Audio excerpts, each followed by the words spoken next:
Boa noite, professor, tudo bem? Vamos fazer aqui a nossa entrega da parte 2 e agora a gente vai mostrar como que ficou a nossa arquitetura utilizando Kubernetes e Clean Architecture, esse módulo. Então, inicialmente, eu queria mostrar aqui o desenho da nossa arquitetura. Então, a gente tem o deployment, que é onde ficam os pods da nossa, tanto a aplicação Java quanto o pod do banco de dados MySQL.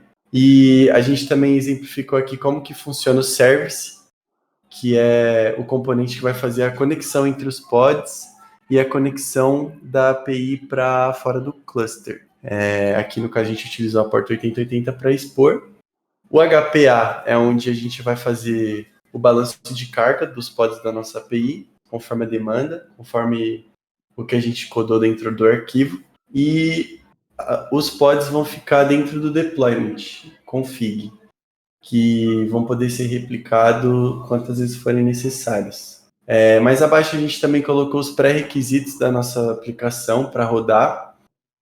O Java e o Maven, ele é apenas se você quiser rodar localmente, mas se for subir direto no Kubernetes, não há necessidade de ter esses dois caras. Para pré-requisitos aqui, então, você vai ter que ter o kubectl obrigatoriamente e o Docker. E caso você queira utilizar a interface, você pode usar o Docker Desktop ou Minikube. Para você checar os pré-requisitos, você pode utilizar esses códigos que a gente deixou aqui abaixo, para ver a versão do Java, do Maven se necessário, tanto quanto a versão do kubectl, do Docker, e para também conseguir ver os pods. Boa noite, professores. Aqui quem fala é o Raul, faço parte do time também, que estamos apresentando aqui nossa entrega do Food Tech Challenge.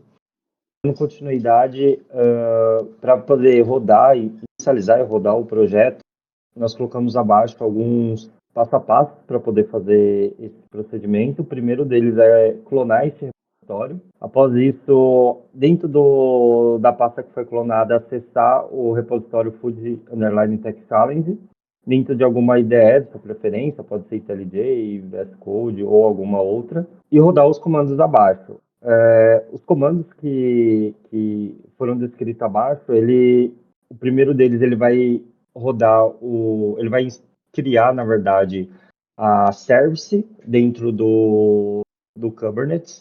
Ele vai criar o HPA também dentro do Kubernetes e, por último, ele cria o deployment e, consequentemente, a criação de todos os pods que estão configurados dentro deles. E para fazer acesso à aplicação da API do Spring externamente, através da porta 8080, pode rodar o último comando, que é o port forward. E a respeito da collection do Postman, onde era um dos pré-requisitos da entrega, nós colocamos onde você consegue fazer a importação dela dentro da aplicação do Postman e conseguir fazer acesso a todos os endpoints da API. Ok, nós arquivos YAML que criamos através das matérias de Kubernetes, que é onde é feito aquele desenho da arquitetura da nossa aplicação. Eles foram inseridos dentro da Tech Challenge, já complementando o que foi desenvolvido na primeira entrega, né, que seria a parte da adaptação.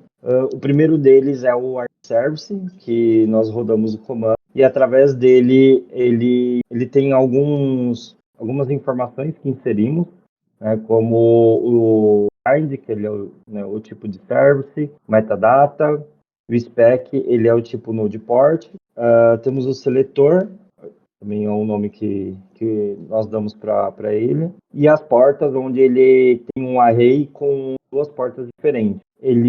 A primeira porta ele é voltada para o MySQL, né, a aplicação do banco MySQL, onde ele, através da porta 3306, ele faz acesso e dentro do Node Port, ele, através da porta 30.000. E o segundo, a porta dentro desse array do service, ele é voltado, onde a gente faz acesso pela porta 8080. É através do arquivo de service que nós conseguimos fazer toda a conexão entre os pods.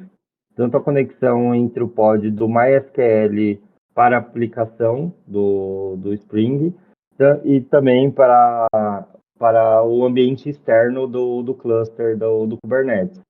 O segundo arquivo que nós temos, que é o de HPA, ele é do horizontal pod autoscaler. Temos o metadata, que tem um nome para esse arquivo, e o spec, onde temos o scale target, que ele vai ficar monitorando, é nele que nós dizemos para onde ele vai ficar monitorando para fazer a parte da carga de balanço da nossa aplicação. Apontamos ele para o tipo deployment, que ele vai monitorar o arquivo de deployment através do nome Food Tech Challenge. Nós dizemos também qual que é o mínimo de réplica que nós queremos e o máximo de réplicas. E aí abaixo, quais são as métricas que nós vamos fazer essa monitoração para o load balance. Nós escolhemos fazer a monitoração através da CPU, da primeira réplica que ele estiver monitorando. Bom, o arquivo de HPA, nós temos fazendo o monitoramento para dentro do arquivo de deployment, onde utilizamos o mínimo de para 5. E a métrica que estamos utilizando é para ele verificar através da CPU, da primeira réplica que foi executada. Quando ele bater a utilização de 30%, ele cria outras réplicas consequentemente até bater o máximo. E conforme a demanda não estiver mais sendo utilizada, ele inclui as réplicas que foram criadas e deixa sempre no mínimo uma sendo utilizada. E por último, nós temos o arquivo de deployment. Nele é onde nós vamos criar todos os pods, onde vai estar rodando tanto a aplicação do banco quanto a aplicação do banco quanto a aplicação do Spring para a utilização da nossa API. Nele temos o tipo de deployment, né, o metadata, onde nós dizemos qual que é o nome, o labels, identificando o app, e as especificações, onde temos o template, também passamos o metadata como o nome e o label. E dentro do template passamos as especificações. Primeiro nós temos a parte de criação de containers, onde ele também é um array, onde o primeiro container ele vai estar sendo criado é o MySQL.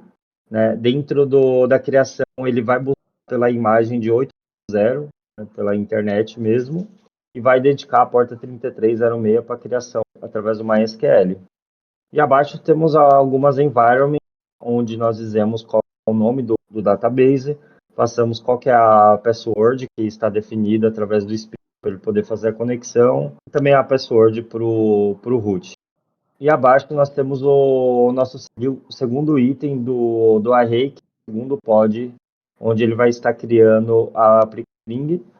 A imagem dele ele vai buscar no Hub, né? Lá eu já deixei provisionado a imagem do Spring para poder fazer o download automaticamente e já criar. Nós dedicamos ali a porta 8080 para poder fazer a conexão com a aplicação e também passamos as environments, fazer o acesso na hora de buildar a aplicação, ele vai se conectar através dessa URL ao banco, passando o usuário e a senha abaixo. E o Resources é onde ele vai fazer a parte de balanço de carga, onde ele vai requisitar através da CPU. Passamos também ali o mínimo de réplicas, né, pelo menos uma para a criação, e o seletor, que é para a gente poder identificar, que é o Food Tech Challenge. Nós vamos rodar agora os comandos, conforme descrito na documentação da nossa aplicação. O primeiro comando ele vai através do Kubernetes, ali ele foi criado. O segundo comando nós utilizamos para criar o arquivo de HPA, onde vai fazer o balanço de carga da nossa aplicação, também foi criado. E o terceiro nós rodamos o criação deployment, onde através dele ele vai criar os pods para poder disponibilizar o banco de dados do MySQL e a aplicação do Spring. E por último, nós temos o comando do port forward, onde nós dedicamos a porta do nosso computador 8080, fazendo um vínculo com a porta 8080 de dentro do cluster para poder fazer o acesso externo para dentro da aplicação do Spring. Aqui nós estamos acessando o Docker Desktop, né, que é a interface para a gente poder verificar mais facilmente a parte de criação tanto do pod do MySQL quanto o pod da aplicação Spring. Nós abrimos aqui agora o pod do MySQL, né, para mostrar onde o banco ele foi criado, ele está disponível ali na porta 3306 para utilização. E aqui nós estamos acessando o pod da nossa aplicação em Spring, onde através dele a gente consegue verificar que ele também está disponível na porta 80. Pode ser que durante a execução do comando de criar a aplicação ela tente ser executada e dê algum erro, pois como ela tenta fazer conexão ao banco e às vezes o banco ainda não foi criado, dá esse erro, mas o próprio Kubernetes ele garante para nós que ele derruba essa aplicação, ele derruba esse pod e cria um novo até ele conseguir se conectar e ficar disponível na porta 8080. Olá pessoal, meu nome é Lucas Alves, também sou integrante aqui do grupo e agora eu vou estar apresentando a aplicação em si, né, os endpoints alguns dos endpoints criados, né. Aqui eu peguei apenas os principais para ter uma noção do funcionamento da aplicação como um todo, né. Criei uma collection aqui a fins apenas da apresentação e vou apresentá-la. Nós vamos começar a apresentação com o nosso primeiro endpoint aqui, que é um post de usuários. É através dele que é criado o usuário no sistema, né? Então é inserido o nome, CPF e e-mail. E a partir disso é criado um usuário registrado no banco, né? Aqui ele já tem o retorno, quer dizer que o usuário foi criado. A partir do usuário criado, a gente pode criar um produto também na nossa aplicação, no qual a gente insere um nome, uma descrição para esse produto, um preço e uma categoria. As categorias são pré-inseridas no banco, então sendo elas lanche, bebida e sobremesa, que são as categorias possíveis de serem inseridas no banco. Aqui eu vou criar como exemplo esse salada burger aqui, que também é um método post. Aqui nós podemos ver que ele já foi criado, né? Então esse produto vai ter o ID 1, o nome, descrição, preço e a categoria 1, que é a categoria lanche. A partir daqui nós temos uma categoria, que é a lista de produto por categoria. Nesse endpoint, que é um get, a gente consegue trazer todos os produtos que foram cadastrados com a seguinte categoria. Aqui, como exemplo, nós estamos passando a categoria lanche, como nós apenas cadastramos um produto, é o único produto que está como lanche, é o único produto que vem nesse get.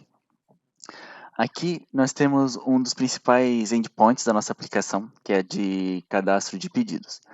Nela nós passamos o ID do usuário que está fazendo esse pedido e os produtos que estão sendo passados nesse array. E nesse array você pode colocar quantos produtos você quiser, né? Que seriam os produtos que o usuário está comprando. Como a princípio nós só cadastramos um, eu só vou testar aqui com o número 1, né? Que é o produto de ID 1. Fazendo esse post, nós retornamos aqui com o ID do pedido, um UID, que é único para cada pedido. No meu pedido também vem as informações do usuário, a data de criação do pedido, o total desse pedido como um todo, o status dele para o restaurante, ou seja, se ele está com received, in preparation, ou como ready, que é nos últimos pedidos, e o status de pagamento dele, que aqui consta como aprovado. Esse aqui é um outro endpoint que nós temos, que é um put, ele faz a atualização do status dos pedidos. Então, se eu passar aqui o pedido de status 1, que é o pedido que nós vimos anteriormente, ele vai passar do status received para in preparation, que é o status seguinte. Se eu apertar novamente, ele vai passar para o status de ready. Aqui nós também temos esse endpoint, que é o que faz busca o status de pagamento do pedido ali junto ao pedido. Passando ele aqui, ele vai trazer o pedido junto com o seu status de pagamento e está aqui como aprovado. E por último, nós temos a lista de pedidos ativos. Nesse endpoint, ele é uma lista de pedidos ativos, que é um dos requisitos para a entrega do nosso sistema, que ele vai buscar todos os pedidos ordenados pelos pedidos que estão como prontos, em seguida os pedidos em preparação e os pedidos recebidos também ordenando pela ordem de chegada desses pedidos. Aqui, como o nosso exemplo só tem um pedido, ele só trouxe esse pedido, né? Mas se tivesse mais pedidos, ele estaria nessa ordem também, trazendo na ordenação que eu comentei. Esses são alguns dos endpoints principais da nossa aplicação. Esse é o nosso projeto, espero que tenham gostado. Demais detalhes estão lá no GitHub. Até a próxima fase do próximo projeto. Tchau.